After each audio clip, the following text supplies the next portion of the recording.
Hello， 评论里的很多小宝贝很好奇我平时是怎么把妆容处理的这么干净的，然后想让我分享一下我的化妆工具，所以呢，我今天就把它们全部整理出来了，想和你们分享一下。第一部分呢就是底妆工具，上底妆呢无非就是3种，气垫粉扑、海绵蛋和刷子。粉扑的话呢，我自己最喜欢用的是这个 Pony 的这个粉扑。这个呢是我自己现在在用的，然后这边还有一个新的，这个粉扑真的超级软，你们看。它不管是干用还是湿用，上出来的底妆都是非常服帖的。看我用这么久了，其实吃粉的话，我觉得也不怎么吃粉。下一个呢就是美妆蛋，其实美妆蛋的选择有非常多。我手里我用下来我比较喜欢的呢就是这个蓝的美妆蛋，可以看到被我用的非常脏了。这个蛋呢就是属于很软的那种，因为我自己平时就是喜欢用那种很软的蛋，我觉得上脸会很舒服。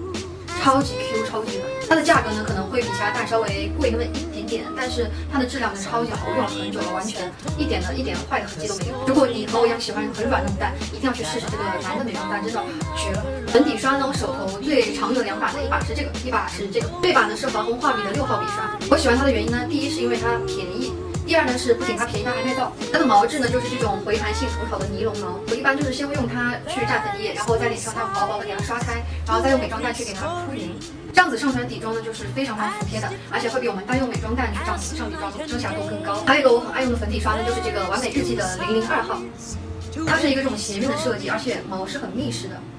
这个弧度呢就做的和我们的脸部能贴合的刚刚好，它可以很快速的去打造一个无瑕底妆，而且不会有刷痕。接下来呢就是我平时会经常用到的一些眼影刷，一个眼妆呢其实4支刷子就完全足够了，一把晕染刷，一把铺色刷，一把小号眼影刷，再加一支这种笔形的细节刷。我一般呢就是先会用这种铺色刷去大面积的铺一个底色，然后再用这种小号的眼影刷去加深一下眼部的轮廓，然后勾勒一下下眼睑，然后再用这种笔形的细节刷去画一些细节，就比如说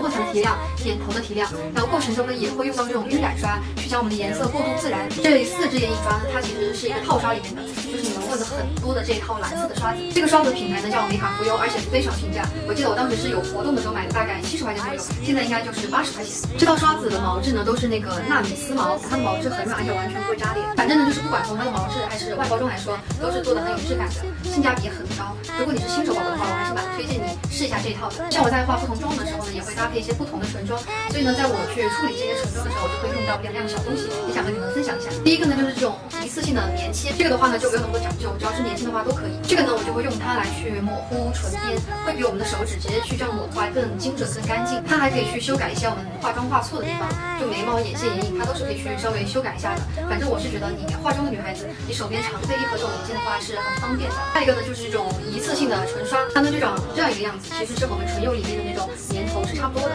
这个东西呢就不仅可以做晕染和过渡，它还可以去帮助我们勾勒出我们想要的唇形。还有一个呢就是你们问的特别多的我的遮瑕刷，平时用到比较多的就是这2把啦，一把呢是这个 Fix 的 Y317，另一把是这个名字我不太会念。这2把用下来呢，我的使用感我是觉得其实差不多，所以如果你们要去买的话，买其中1把就可以了。唯一的区别呢，就是一个是这种斜头的，然后一个是这种圆圆的头。